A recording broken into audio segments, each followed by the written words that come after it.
Hello and welcome to coverage of Grand Prix Kamloops for the MSEM format. I'm Caillou and today we're going to be watching the round 1 match between Datacorn, who is playing Jeskai Reinvent, which is an artifact aggro deck which aims to use the titular card Reinvent to cheat out a Platinum Colossus to go over the top and end games. Meanwhile, on the other side of the table, we have that damn Pipsqueak, who is playing Abzan Heart Attack Control. The main win con, it's like an Abzan control deck, and the main win con of the deck is using Heart of Zadina, which is a land which essentially generates 1 mana of any color for each differently named land you control, with a 3 mana payment up front. Uses that with Mastery of the Veil, which is essentially our Torment of Hailfire-like. This combination of cards basically allows you to go over the top of any other greedy decks, and as such is an interesting meta choice from Pip.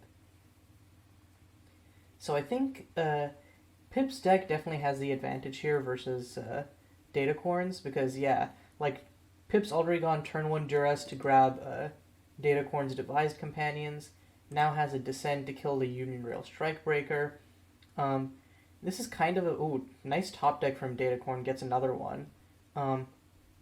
This is still a really bad situation for Datacorn, and I think that obviously some of that is has to do with Datacorn's hand right here.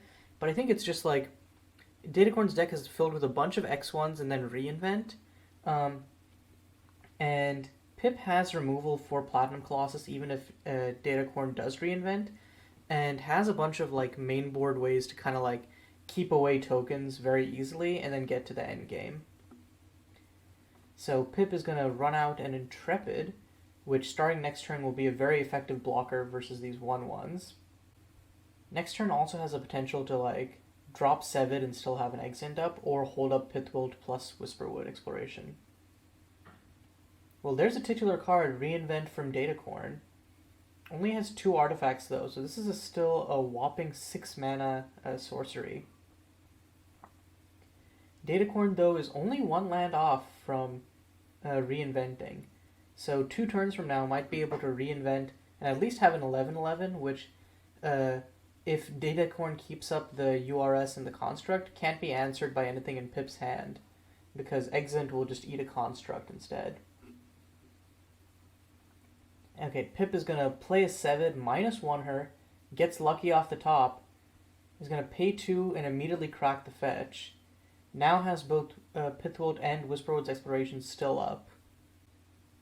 Oh, insta-Pith, yeah, okay, he's going to instantly Pithwold before Datacorn can draw, just to make sure that this URS doesn't generate any more value. And now, this is rapidly looking like a lost game for Datacorn. Only really relevant card in Datacorn's hand is the Reinvent. And Pip has a blocker for the Construct. So it really comes down to if Datacorn, or actually this Northern Express line means that Datacorn can get the Reinvent off next turn. But if Pip gets another removal spell, which given the Whisperwood's Exploration, Pip can. So Pip can Exent, buy back Exent with Whisperwood's Exploration, re-Exent, and then just kill Pip. Or sorry, just kill Datacorn's Platinum Colossus. So yeah, so Datacorn just played played the Northern Express line and passed. So now Pip is up to 6 mana, so actually if Pip just plays the Barren Desolation, can just rock and roll right here, which would be kind of nuts and would effectively just end the game. But it would also put Pip off Exent and Whisperwood's Exploration, which, let me think about how much that matters. Pip is at exactly 11 life here. If she doesn't leave up Intrepid to block, then Datacorn could steal this game by attacking with the Construct and then just killing Pipsqueak in 1 hit. Oh wait, no, I forgot. Roll actually just generates a bunch of ground tokens. Yeah, okay, so Pip is completely safe. Because even if Datacorn gets the Reinvent, which I think is the best potential line, Pip can just block with one of the, or Pip can just chump with one of the elemental tokens, and then next turn gets to yeah, just gets a double exit. And Datacorn is just going to concede on the spot there. I don't blame him. That was a pretty one-sided game, both because Datacorn was a little bit flooded initially on lands, but also because like Pip's deck just one for one all of Datacorn's relevant cards pretty easily. Didn't even have to bring out one of the wipes. So going into sideboarding before game 2. For Pip, I think you probably bring in I don't know, Singularity's Grasp seems really good here just because it kills rail lines, it kills it also kills just all of the tokens. It seems like a really solid choice just in general. Stand Unassailable is just good versus aggro decks, so I could see Sing's Grasp, Stand Unassailable coming in, and then you take out what? Duress is good, but I think maybe not the greatest here. Maybe like take out the Duress, and then maybe the exits. I could see that as being a reasonable choice, honestly. On Datacorn side of the table, probably I think Spell Stutter is the easy bring in. Spell Stutter and Demon Complete just to turn off some of Pip's interaction. Demon Complete won't really help versus Pip's win cons, but yeah, if Datacorn can like land some early creatures, Spell Stutter plus Demon Complete into a Reinvent, that is probably a good chance for him to win. Not sure what he would take out for that because his main deck is pretty tight and linear, but I think that is probably his best chance. Probably the Volatile Stoneworks because Pip doesn't run that many reasonable targets for it. Okay, going into game 2, Datacorn is going to start off with a turn 1 Veteran Lifeforger, and then it's also going to Lumen Bay Flyer Line, bouncing the land to hand. Pip's opening hand, looking pretty decent, has turn 2 Prying Inquiry, turn 3 Sevid. Vibrant Raptor is just a death sentence for Datacorn, so not looking super great. Datacorn can go land, Citywide Automation, bounce a land, Galvan Coal Line, and then has it has another Galvan Coal Line. So at this point, yeah, just plays a land, Citywide Automation, then bounces this Galvan Coal Line.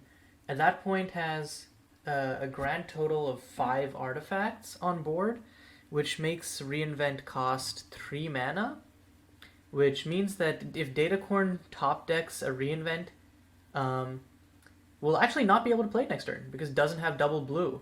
That is definitely a problem. But yeah, if Datacorn top decks a Reinvent within the next 2 turns, but does Datacorn have 2 turns? Because once Pip gets to 3 mana in 2 turns, Pip Vibrant Raptors. So Datacorn basically only has next turn to play Reinvent, and kind of has put himself off of his one big out. Which, like, there's no way he could have known that Pip would have exactly the Raptor, but anyway, so Pip is going to run out the Prying Inquiry, can only really take the Galvan Coal Line, but I don't think that Pip's too chuffed about that. Seeing, like, when you're playing Control and you see that your opponent has 3 lands in hand, and their only permanents on board are basically something which you can easily answer next turn, it's kind of free. And top decks the wrong half of the combo there. Platinum Colossus instead of the Reinvent. So now can swing in for 4 with Lifeforger plus the Constructs. But next turn, Pip untaps, drops the Arctic Mine, takes 2, but then gets to Vibrant Raptor X equals 1. Kills all 3 of Datacorn's creatures right here, and then gets to immediately use the petals to either play a Sevid or an Intrepid. Oh, but Pip is gonna not use the mana? I'm actually kind of surprised by that. Well, an okay top deck from Datacorn here. Unitrail is at least another threat, for which Pip doesn't have an answer currently. But maybe the reason that Pip didn't crack the petals is for a turn 4 roll, which wouldn't even be that great. It would just be roll for 4, but no, okay, isn't going to do that. Is going to Intrepid. Grabs a basic to turn off the Pain Land in hand and the Pain Land on the battlefield. And then Sevid. Yeah, Sevid plus Union Rail just is kind of baller. He's going to -1 Sevid. Draws a Demon Worthy to answer the Union Rail next turn. And yeah, this game is all but over. A second Union Rail for Datacorn. But yeah, it does not present a fast enough clock is the issue. Okay, -1 Sevid again. Grabs another land off of it. And that's pretty... Those are like crazy Sevid hits. Now has 6 mana, so can just roll here. So, oh yeah, and can just, because of Heart of Zadina, only taps 4 lands for it. So rolls for 6, swings in for 4 with the Intrepid. And yeah, Datacorn's just going to concede there. That was a beating. Like, I think Datacorn's deck is just... It's linear, but like it kind of just dies to any interaction. And Pip just ramped out like very fast. But yeah, Datacorn just doesn't have any way to deal with being 1-for-1 because it just doesn't have the card advantage. And drawing the Platinum Colossi in both games was pretty painful. But hopefully, like, it is a linear plan, but it is a very fast one, so it can catch opponents who stumble. So depending on how future rounds pair up, Datacorn might have a chance. But congratulations to Pip, and good luck to Datacorn in future rounds. Until then, this is Caillou signing